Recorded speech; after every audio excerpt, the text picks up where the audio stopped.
Are you blind to the suffering? I know you like the lights on, but I move so much better in the dark.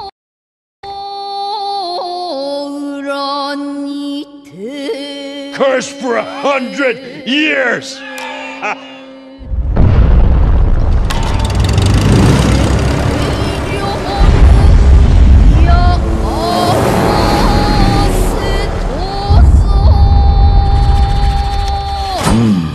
Kumano was right. Are you blind to the suffering?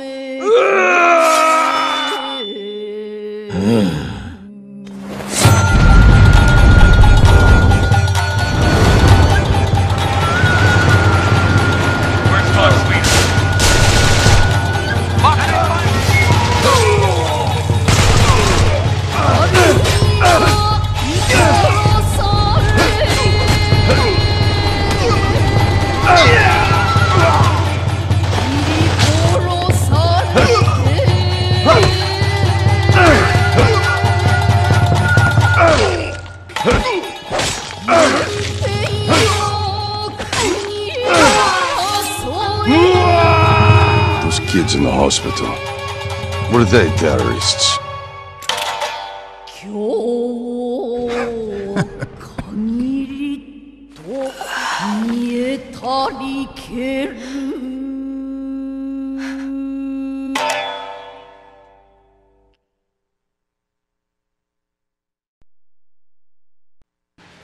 Here we go. Actually, yeah, what I was thinking there was just, I know we've talked a fair bit at the office about the sort of cultural bits and pieces that are hidden here that folks might not necessarily recognize right off the top of the bat. Yeah, I think that there's been a lot that's come from the collaboration of Valhalla Game Studios and Nintendo, and one of those was the influence of Mr. Yamagami at Nintendo, who has been talking to Mr. Itagaki saying that, you know, don't be conservative, just go for the glory, do everything you can with this game. And in particular, try to make it feel very much like an Itagaki game and try and give it a bit of Japanese flavor and feel. And so as such, you can see a lot of that Japanese feel come out both in the setting that we're about to explore here, as well as in the design of the main character, for example. Now here we're getting a little bit of backstory. You see the main character there leaning down and meeting a young girl who in the present day is a sniper and is on the opposing side. But you'll also notice that the main character has some sort of tattoos all over his body. Those are actually Sanskrit characters of Buddhist scripture. And this is a reference to a really old Japanese ghost story. Which is like one of the most brutal ghost stories I think I've heard. Yeah, it's a super cool story.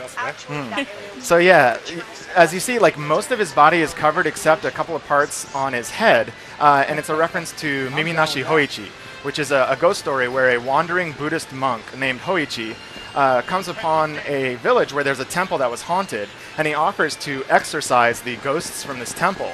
But everyone warns him that the ghosts are violent, so he has them draw this Buddhist scripture all over his body to protect him from the spirits.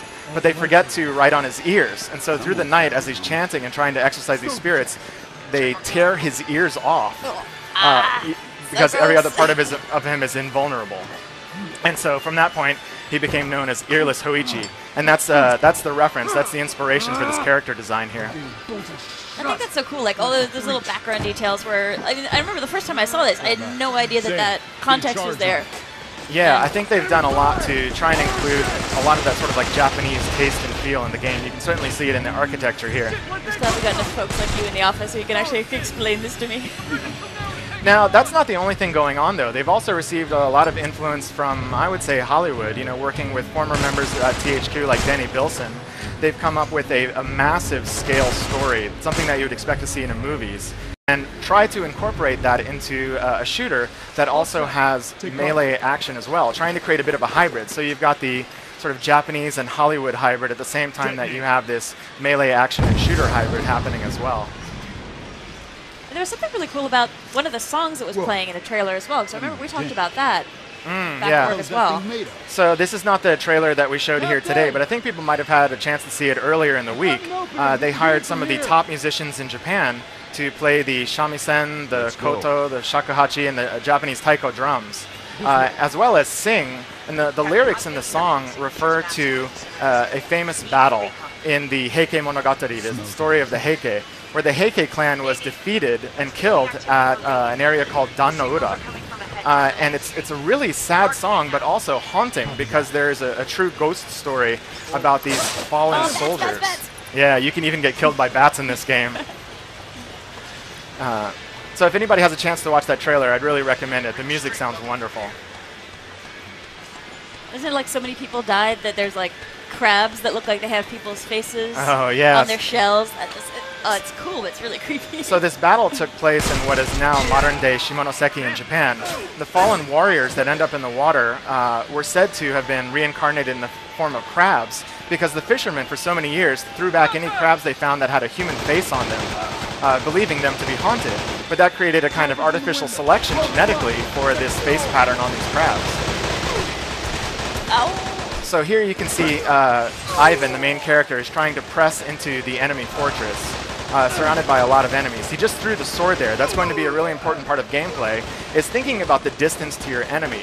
Do you want to shoot them from a distance, or do you want to slide up while shooting, slide up to close the distance and use melee to finish them off, or throw a weapon? And this game certainly does give you a lot of options. There's also brutal takedowns. Yeah. Lots of different patterns in the animation. And I love that you can just swipe weapons off your enemies too. Just like, whoop, thank you. Yeah. Yeah, that's actually a really cool move. When you steal a sword from an enemy and kill them with their own sword, it's got to be a bit insulting. Oh, yeah. I can definitely really see the influence here in this area's design as well. It looks really classic. Yeah, Yoshiwara itself is a reference to a famous pleasure district. You can see the red lanterns there. So as we're advancing through these objectives, you're getting ever further deeper into the enemy fortress. And you can see some of those propaganda posters that we saw on the slide earlier are put up on the walls here as well. So another thing that the game asks you to do is you're going to be faced with a series of interesting decisions moment to moment about the physical nature of each map. You know, there's not only the distance to an enemy, there's also whether you're behind cover or not. You would certainly choose to use a ranged weapon then. But there's verticality as well to the maps. And so you're going to be able to perform takedowns from a great height, dropping onto an enemy with a melee weapon. I have a feeling we might see that in a second here. Yeah.これはトレーラーでも出てきた場所ですね。 So here we thought we were being ambushed, turned around and said, "Is that a cat?" And suddenly, enemies drop in. Ninjas! Yes! So Laser yeah, ride ninjas. yeah, ninja combat is definitely one of the elements that you're going to find here. Man, Now, these guys look so cool. I've been watching Mr. Okamoto play this game all week, and one of the reasons I'm doing the talking right now is if he has to talk during this part, he will certainly be killed. Oh, he's not the only one. Yeah. We found out a lot of us have a real hard time talking and playing. But there is an interesting element of interacting with the environment as well. You're going to be doing some running and jumping up walls and trying to find different vantage points. Like I said, that verticality and the stage design can be really helpful if you get the drop on an enemy. Oh, nice. Oh, That's the sword brutal. take and kill. Oh, And right after that, he gets killed. no, it ended こ on れ a は high ね、 note 怒られますよ。 So I'm afraid that's it, everyone. Mr. Itagaki is definitely going to have my head there. now. Oh no! You lasted a good long while there while we were talking, though. でも結構やってましたね。殺されるま And で we は。 saw that we saw the cool like sword stuff and 剣を奪うのも良かったですね。そうですね。実際このゲームでは、まあ銃を撃つのと、あと剣で攻撃するのと、あと投げることもできます。 Yeah, like I said, you can shoot, you can attack people with a sword, or you can throw the sword from a distance as well for a takedown.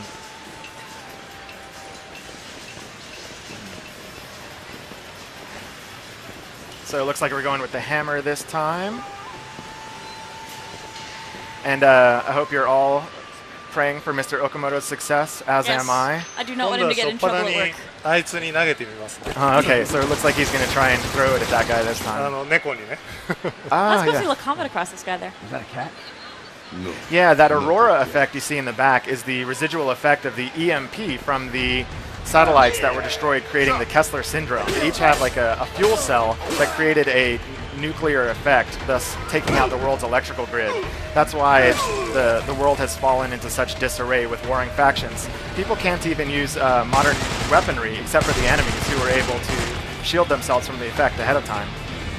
Yeah, it's kind of scary that that's something that really could happen. There's just so much space debris in our orbit that at some point things are going to start crashing together, and if enough things crash together, you could lose all of that jazz. Yeah, I think that's something to certainly keep in mind, and it's an effect you saw in the movie Gravity as well, and that definitely gave you a sense of like how real it could be. Creepy. Hopefully it only happens in this game. Yeah. And not for us out here. But these guys have imagined. ninjas. These guys have imagined a really detailed world, thinking about exactly what would happen geopolitically if such a collapse were to occur.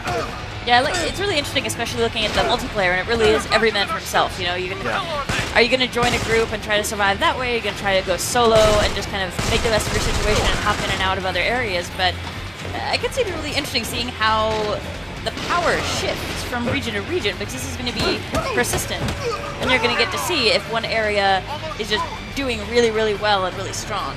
And that's going to be a big part of the multiplayer. You have a lot of different levels at which you're going to need to think about gameplay.